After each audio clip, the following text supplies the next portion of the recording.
Hey guys, this is Shaft and welcome to part 3 of tonight's cast. Tonight we've got kind of a trifecta of casters going on here. With me is Matt of Sensory Gaming. Hey, how's it going, everyone? It's going to be some good games tonight. Absolutely. You feeling okay, buddy? Yeah, dude, I'm actually doing pretty good. I had a bit of a cold. So let's go ahead and move on to the next guy. Oh, okay. Well, the professional guest we've got tonight is actually WhiteWing. WhiteWing, you still there, bud? Blood and honor. All right. Well, we are going to be hopping right on into this awesome and exciting match. We've actually going to be looking at. Oh wow. Oops. Okay, much better. Just realized something. Okay, that's fine. Anyways, we've got a PvP here on Daybreak, and we're going to be getting it unpaused in 3, 2, 1, go.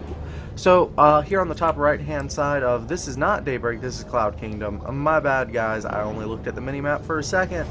But it's JCKE, the red Protoss in the top right corner.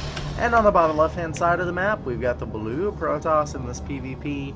xSixPerfect. Will he play perfect? We're gonna find out. Oh man. It is fairly difficult. Sorry, go ahead. Go on. No, alright, let's go, we'll flip a coin here. We'll have to have Malcolm decide who will talk. Ladies first. Alright then, since I am the lady of the group, I will go first. Well, Protoss versus Protoss, it's kind of a boring matchup until you get to whoever's going to win that first engagement. Really, because it can be, but it can also be a very exciting matchup, especially on this map, because Blink Stalker, or Robo, is probably the most popular and common build on this map, and that is a build that is full of action. Again, though, sometimes I feel like PvP does tend to be a matter of who has the most Colossus. It gets there eventually if people don't, tear each other to shreds in the early game. I actually remember this pretty cool VOD. I saw it was Pimpus Plays of 2000 and something. I don't remember exactly. But it was a PvP. Both players had an equal number of Colossi. And then one of the players lost 2 of their Colossi, so they're down 2 Colossi. But at this point, their mothership shows up. Motherships all of the opponent's units, and he spreads out his Colossi, 1 on each corner, northeast, south, and west, and obliterates the guy as he comes out of the vortex. Is that common? If one person gets a mothership and the other one doesn't, yes. Oh wow, that was a really exciting game. So hopefully we get to see that.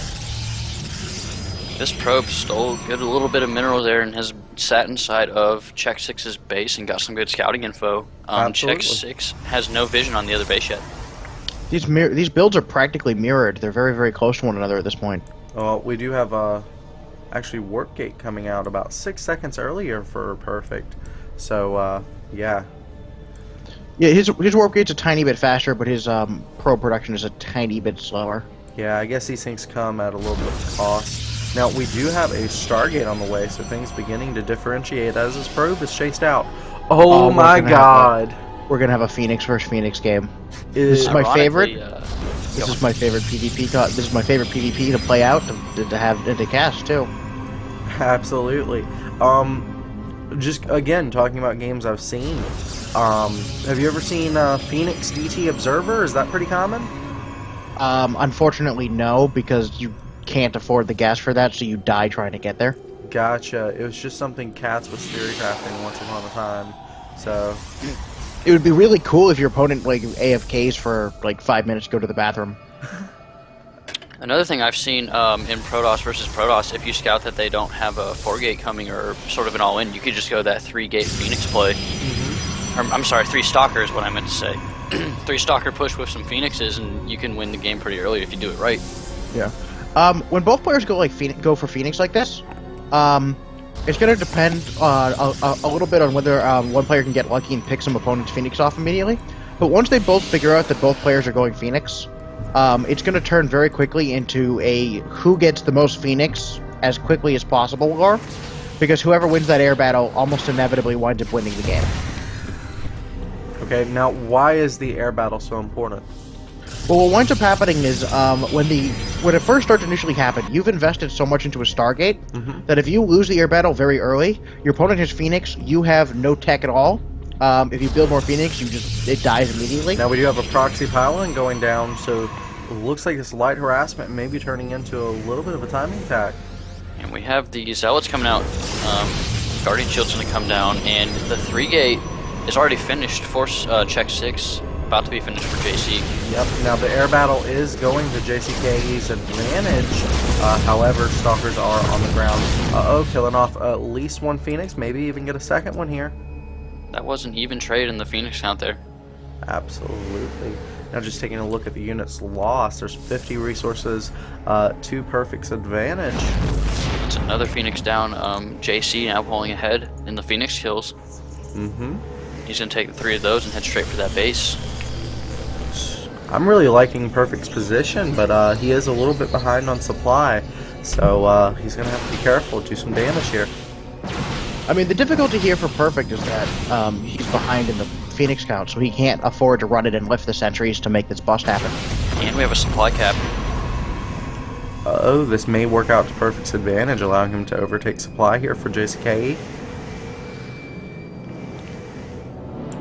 Okay, so this is turning out to be a positional game as well. Both players are very careful not to engage the other person's Phoenixes at the other person's terms. And a second Stargate. This is the correct follow-up if you're trying to actually guarantee that you win air dominance. At this point, he's trying to bust in there and by lifting the sentries to force no force field so he can just walk up the ramp. The only way JCKE can stop this at this point is by winning the air battle so that he can't go anywhere near those sentries. Understood, understood.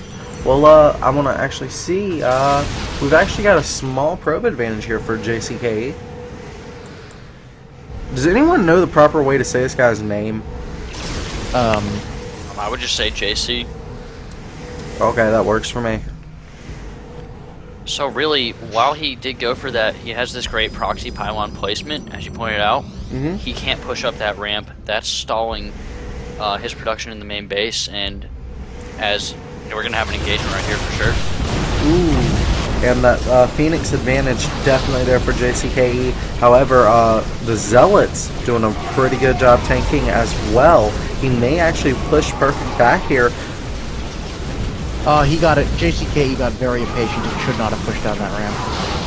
That's probably going to wind up costing. There's a decent chance of costing him the game because he lost the air battle here.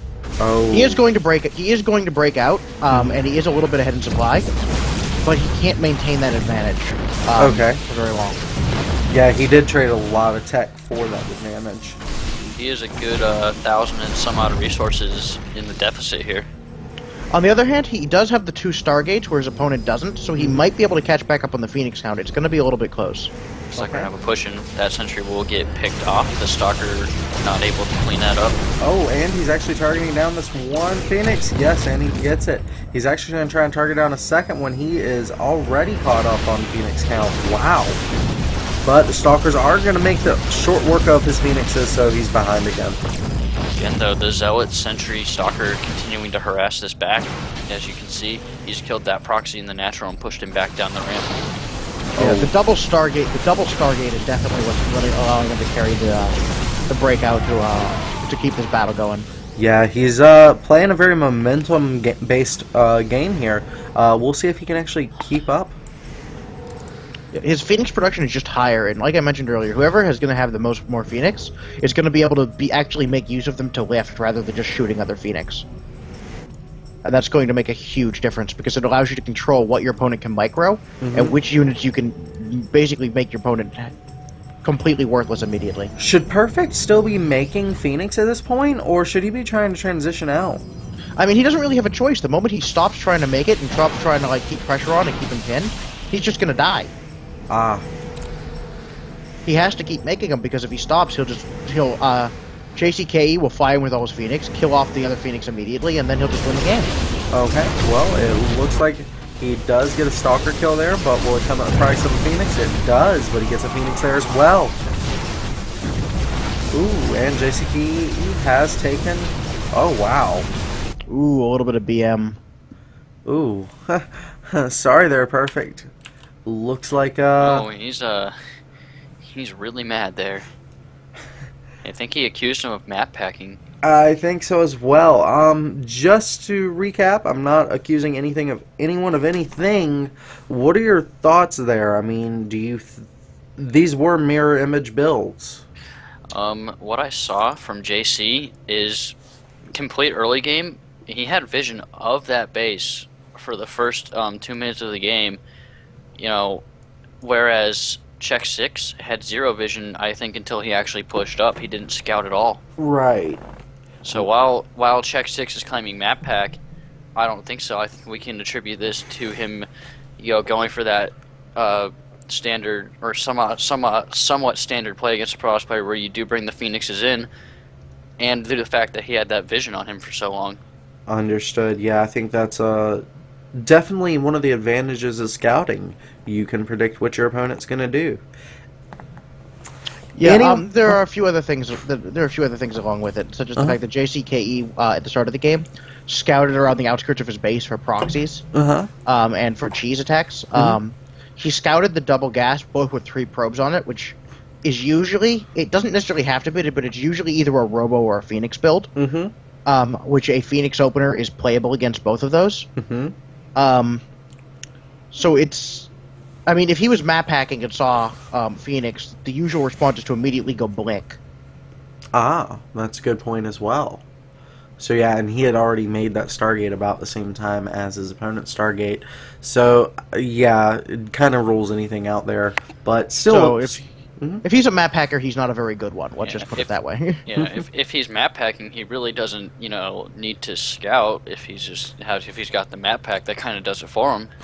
I suppose one could make the argument, though, that he could be doing all of this to throw us off, make it less blatant. Well, yeah, but I mean, I don't know about you, but I'm no Sherlock Holmes, so Indeed, everything. sir. Yeah, I'm not either. I'm not gonna specify either way, but everything he did. The mud on his shoes is from Birmingham. Let's go ahead and say Joel will be Watson.